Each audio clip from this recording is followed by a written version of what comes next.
করদম দেবহূতির ঘরে ভগবান কপিল প্রকট হয়েছিলেন। বলো কপিল ভগবান কি জয়। একদিন মা দেবহূতি ভগবান কপিলকে প্রণাম করে কিছু জিজ্ঞাসা করলেন, প্রশ্ন করলেন। কি প্রশ্ন করলেন? निर्विन्यानितरां भुवन असत इंद्रिय दर्शनात् येन संभावयमानेन प्रपन्नान्धं तमः प्रभु। निर्विन्यानितरां भुवन असत इंद्रिय दर्शनात्। মা দেবহূতি ভগবান কপিলের কাছে বলতে লাগলেন, হে প্রভু, হে করুণার সাগর, দয়ার সাগর, আমি কিছু জিজ্ঞাসা করতে চাই তোমার কাছে। ভগবান কপিল বললেন, কি জিজ্ঞাসা করবে মা, বলো। দেবহূতি মা বলতে লাগলেন, প্রভু, এই যে আমার 5 কর্মে ইন্দ্রিয়, 5 জ্ঞান ইন্দ্রিয়, এই যে 10 ইন্দ্রিয় আমাকে বিবিধ প্রকারে বিবিধ রূপে বিবিধ ভাবে জ্বালা যন্ত্রণা দিচ্ছে।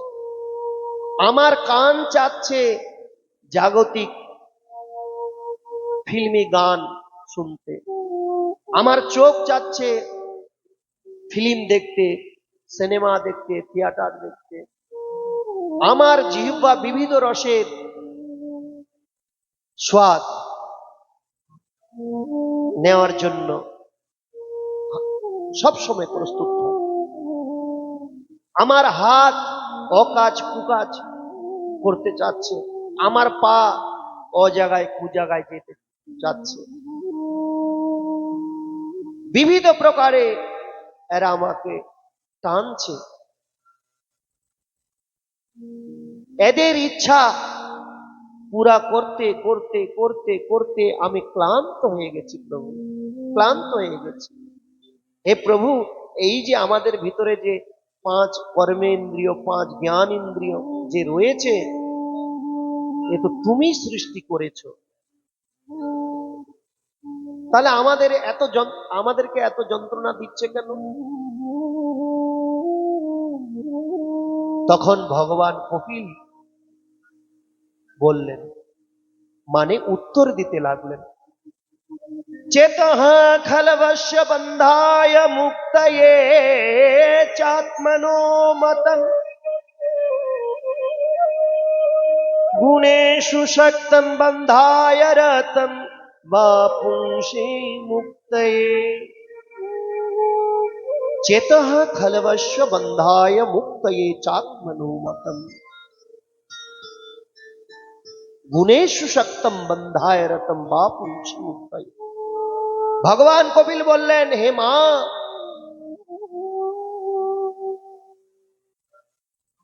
এই জীবের বন্ধনের কারণ আর মুক্তির কারণ একটাই। সংসারে আবদ্ধ হওয়ার কারণ, যে কারণ, আবার সংসার থেকে মুক্তি হওয়ার যে কারণ, একটাই কারণ। বলে কি কারণ? বলে সেটা হলো মন। মন, আমাদের মন। ভগবান কপিল বললেন, এই মনকে যখন আমরা বিবিধ প্রকারের কামনাতে, বাসনাতে, ভোগ বিলাসে এই মনকে যখন ফাঁসিয়ে দেব, তখন কি হবে? বন্ধনের কারণ হবে। আর যখন এই মনকে বিবিধ প্রকারের যে কামনা বাসনা, ভোগ লালসা রয়েছে, সমস্ত ভোগ লালসা থেকে, কামনা বাসনা থেকে সরিয়ে নিয়ে সাধু সঙ্গে যখন লাগাবো মনকে, তখন কি হবে? বলে মুক্তির কারণ হয়ে যাবে। মুক্তির কারণ। এই মনটাই হলো বন্ধনের কারণ, এই মনটাই হলো মুক্তির কারণ।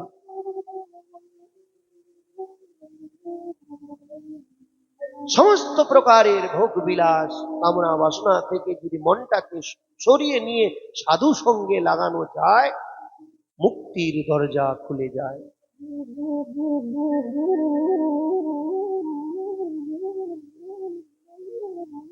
এইবার মা দেবহূতি বললেন, কি সাধু কাকে বলে বাবা? সাধু কাকে বলে?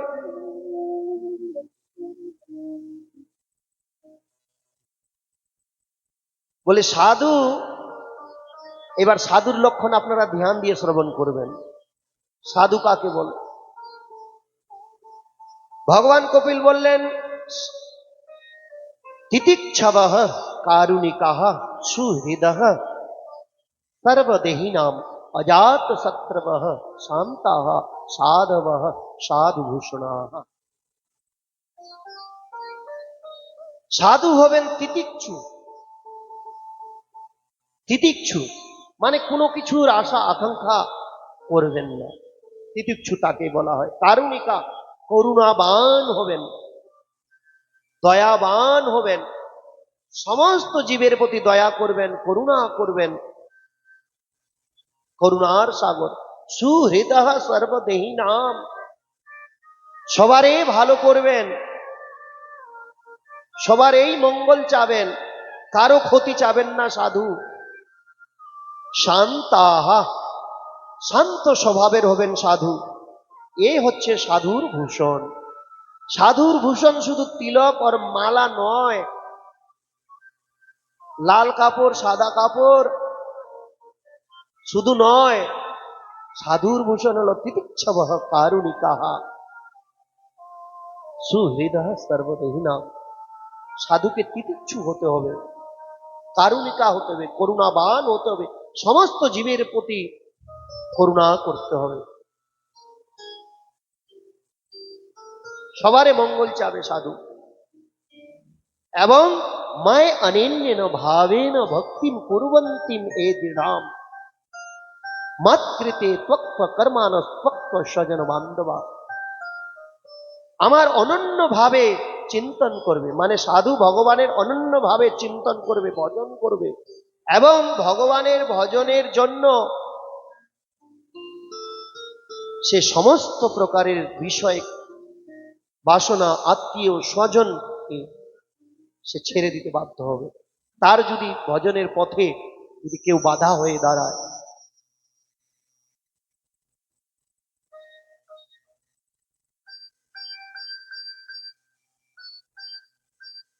এইবার মাতা দেবহূতি বললেন,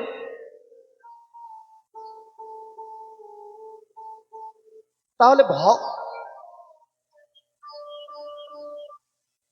ভক্ত কাকে বলে বাবা? ভক্ত কয় প্রকারের হয়?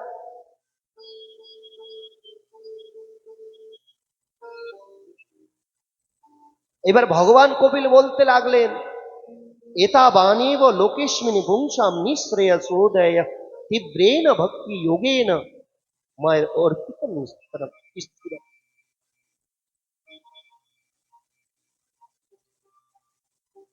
ভক্তি যোগ বহুবিধ মার্গের ভামিনী ভাববতী স্বভাব। মানে ভক্তির যে উপাসক হয়, ভক্তির উপাসক ভক্ত হয়। ভক্ত তিন প্রকারের, কপিল উপাখ্যানে তিন প্রকারের বলেছেন। গীতায় তো আর্ত, অর্থার্থী, জিজ্ঞাসু, জ্ঞানী চার প্রকারের বলা হয়েছে। কপিল উপাখ্যানে তিন প্রকারের কপিল জি মহারাজ বলেছেন, সাত্বিক, রাজসিক, তামসিক। তামসিক ভক্ত তাকে বলা হয়, তামসিক ভক্ত সমস্ত প্রকারের পাপ করবে, পৃথিবীতে যত প্রকারের পাপ আছে সমস্ত প্রকারের পাপ করবে, কিন্তু সে সমস্ত প্রকারের পাপ করলেও সে মন্দিরে গিয়ে ভগবানকে সাষ্টাঙ্গ দণ্ডবত প্রণাম করবে, দণ্ডবত প্রণাম করে ভগবানের স্তুতি করবে, হে প্রভু তোমার ভজন আমি করতে পারছি না, আমি বিবিধ প্রকারের পাপে লিপ্ত রয়েছি, তুমি কৃপা করে আমাকে শুদ্ধ করে নিও। কিন্তু সে সমস্ত প্রকারের পাপ করে। ভগবান কপিল বলছেন সেও ভক্ত বলে তারও নিন্দা করা যাবে না, তারও চর্চা করা যাবে না, তারও নিন্দা চর্চা করা যাবে না। সেও ভক্ত, তামসিক ভক্ত। সে পাপ করছে, করুক, একদিন না একদিন সে ঠিক হয়ে যাবে, ভগবান তাকে ঠিক করে নেবে, সঠিক রাস্তায় নিয়ে নেবে ভগবান, কিন্তু নিন্দা করা যাবে না। তামসিক ভক্ত, এই তামসিক ভক্ত ধীরে ধীরে রাজসিকে প্রবেশ করবে। রাজসিক, রজগুণে। রাজসিক ভক্ত কিরকম বলে, ও কিছু ভগবানের কাছে পাওয়ার জন্য ভগবানের ভক্তি করবে। হে প্রভু, তোমার ভক্তি করছি, তোমার আরাধনা করছি, তোমার পূজা করছি, আমার এটা চাই, গাড়ি চাই, বাড়ি চাই, টাকা চাই, পয়সা চাই, কিছু পাওয়ার জন্য ভগবানের ভক্তি করবে। রজগুণী, রাজসিক ভক্ত বলে তাকে। এই তামসিক ভক্ত ধীরে ধীরে রাজসিকে প্রবেশ করবে, আর রাজসিক ভক্ত ধীরে ধীরে সাত্ত্বিকে প্রবেশ করবে। সাত্ত্বিক ভক্ত কিরকম? সাত্ত্বিক ভক্ত ভগবানের কাছে বলবে, হে প্রভু, আমি জন্ম জন্মান্তর ধরে পাপ করে আসছি প্রভু, অনেক পাপ করেছি, অনেক অপরাধ করেছি, আর নয় প্রভু, আর পাপ করতে চাই না, আর অপরাধ করতে চাই না, তুমি আমাকে তোমার চরণে স্থান দাও। সে কোন রকমের পাপ করবে না, সে সাত্ত্বিক ভক্ত। তামসিক ভক্ত ধীরে ধীরে রাজসিকে প্রবেশ করবে, রাজসিক ভক্ত সাত্ত্বিকে, এবং সাত্ত্বিক ভক্ত কোথায় যাবে? নির্গুণা ভক্তিতে প্রবেশ করবে। এক প্রকারের ভক্তি আছে, নির্গুণ ভক্তি, গুণাতীত যাকে বলে। সেটা কিরকম?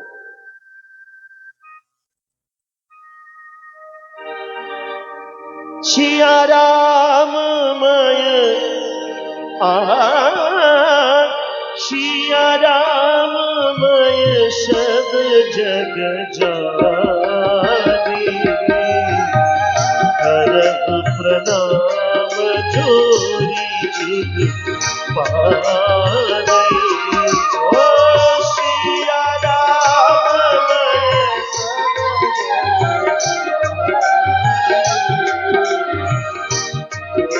प्रणाम जोरी जुग पानी।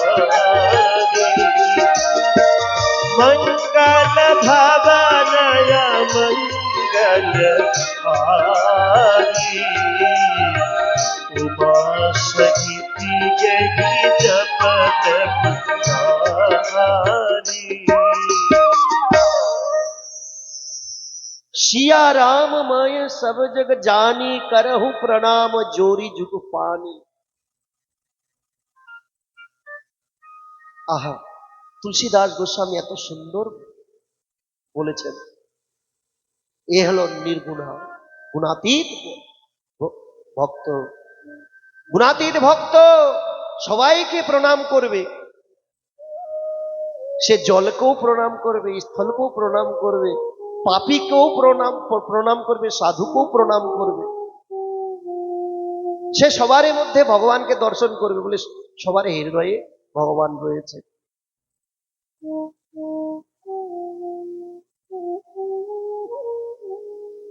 ভক্তমালের কথা একটু শোনাবো। নামদেব নামে এক ভক্ত ছিল। এই নামদেব হলো মহারাষ্ট্রের ভক্ত। নামদেব ভিক্ষা করতেন, ভিক্ষা করে জীবন ধারণ করতেন। তো একদিন নামদেব ভিক্ষায় আটা পেয়েছে, আটা। সেই আটাকে জল দিয়ে মেখে বাটি বানিয়েছে, আগুনে পুড়িয়ে বাটি তৈরি করে, ওইদিকে বাটি বলা হয়, গলা বানিয়ে সেটাকে আগুনে পোড়ায়। বাটি বানিয়েছে, সরোবর পাশে ছিল। এইবার ওই বাটি তৈরি করে বাটিগুলো রেখে সরোবরে জল নিতে গেছে। সরোবরে যখন জল নিতে গেছেন নামদেব, এবার জল নিয়ে আসছেন, এসে দেখেন কি ওই যে বাটির ভাণ্ড একটা কুকুর মুখে করে নিয়ে পালাচ্ছে, কুকুর মুখে করে নিয়ে পালাচ্ছে। যখন মুখে করে নিয়ে পালাচ্ছে, এবার নামদেব বলতে লাগলেন, প্রভু প্রভু দাঁড়াও, রোজ তোমার যখন আমি ভোগ লাগাই তো ঘি দেই, আমি ঘি অর্পণ করি, আমি তো জল নিতে গিয়েছিলাম এখনো ঘি দেইনি, আমি ঘি অর্পণ করি, তারপর তুমি নিয়ে যাও। এবার সে তো কুকুর, কুকুর কি আর দাঁড়ায়, সে পালাচ্ছে ভয়ে। নামদেব ওই ঘিয়ের বাটি নিয়ে, ঘিয়ের কটোরি নিয়ে পিছনে পিছনে ছুটছে, কুকুরে পিছনে পিছনে ছুটছে, প্রভু দাঁড়াও দাঁড়াও। দৌড়াতে দৌড়াতে দুপুর হয়ে গেল, কিন্তু ওই কুকুর আর দাঁড়াচ্ছে না। যখন বিকাল হতে চলল, তখন নামদেব ক্লান্ত হয়ে বসে পড়লেন, বলে, প্রভু আজকে তোমার হয়তো ইচ্ছা যে বিনা ঘি, মানে ঘি না দিয়েই তুমি পাবে, ঠিক আছে, আমি হেরে গেলাম প্রভু। হার স্বীকার করলেন। যখনই হার স্বীকার করলেন নামদেব, ওই কুকুরের মধ্যে থেকে, কুকুর থেকে ভগবান বিঠ্ঠলনাথ প্রকট হয়ে, বলো বিঠ্ঠলনাথ ভগবান কি জয়। চতুর্ভুজ রূপে ভগবান নারায়ণ বিঠ্ঠলনাথ প্রকট হয়ে গেলেন কুকুরের ভিতর থেকে। বুঝতে পারলেন? এবার ভগবান নারায়ণ বলতে লাগলেন, বিঠ্ঠলনাথ বলতে লাগলেন, নামদেব তুমি আমাকে কুকুরের মধ্যেও দর্শন করলে, কুকুরের মধ্যেও দেখলে। তখন নামদেব বললেন, প্রভু বলো তো তুমি কথাই নেই, কথাই নেই। প্রভু তুমি যদি প্রহ্লাদের কথায় ওই স্তম্ভকে বাপ বানাতে পারো, স্তম্ভ থেকে প্রকট হতে পারো, তো তুমি কুকুরের মধ্যে নেই, তুমি সব জায়গায়। একে বলা হয় নির্গুণ ভক্ত। এই নামদেব একদিন শ্মশান ঘাট দিয়ে যাচ্ছেন, শ্মশান ঘাট দিয়ে যাচ্ছে নামদেব রাত্রিবেলাতে।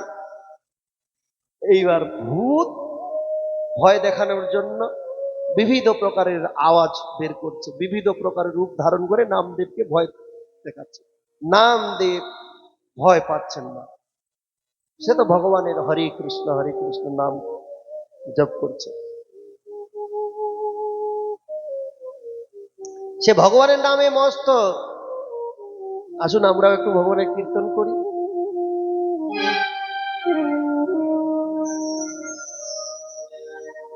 হরি বল হরি বল, জয় জয় রাধা রমন হরি বল, জয় জয় রাধা রমন হরি বল, জয় জয় রাধা রমন হরি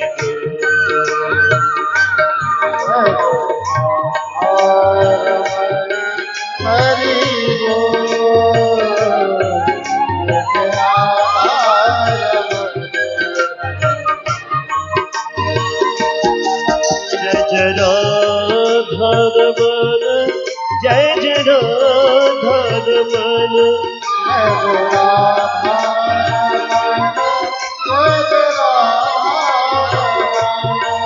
जय जय राधा रमन, जय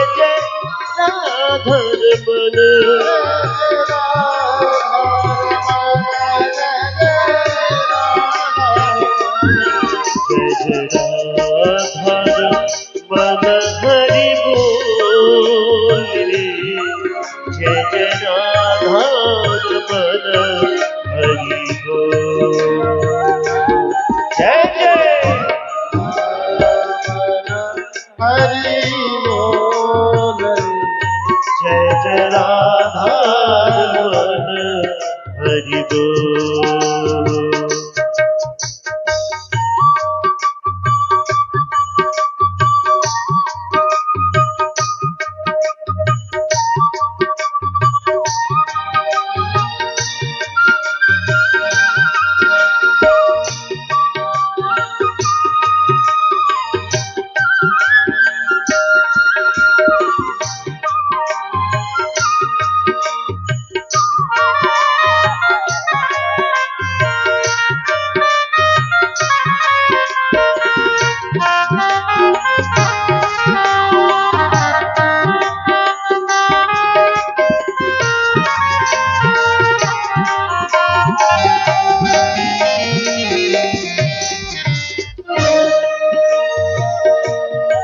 अखियन काजल मृग छोना सो, अखियन काजल मृग छोना सो, हो नख बेसर जादू खाना सो, नख बेसर जादू खाना सो, रस के भरे है कपोल रे, जय जय राधा मन हरि बोल,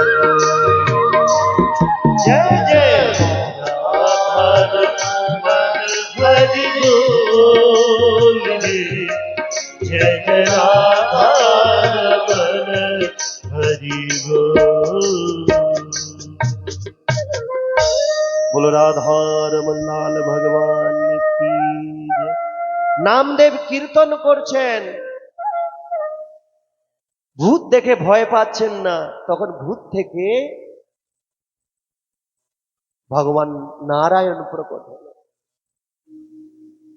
প্রকট হয়ে বলছেন, নামদেব তুমি আমাকে ভূতের মধ্যেও দেখলে। नामदेव बोलते लागलेन, प्रभु हरि व्यापक सर्वत्र समाना, प्रेम ते प्रकट होई में जाना। प्रभु তুমি সর্বত্র বিরাজমান রয়েছো, তুমি জল থেকেও প্রকট হতে পারো, স্থল থেকেও প্রকট হতে পারো, অগ্নি থেকেও প্রকট হতে পারো, সব জায়গায় রয়েছে প্রভু তুমি। এই যে নির্গুণ ভক্তির লক্ষণ। बोलो भक्तवत्सल भगवान की जय।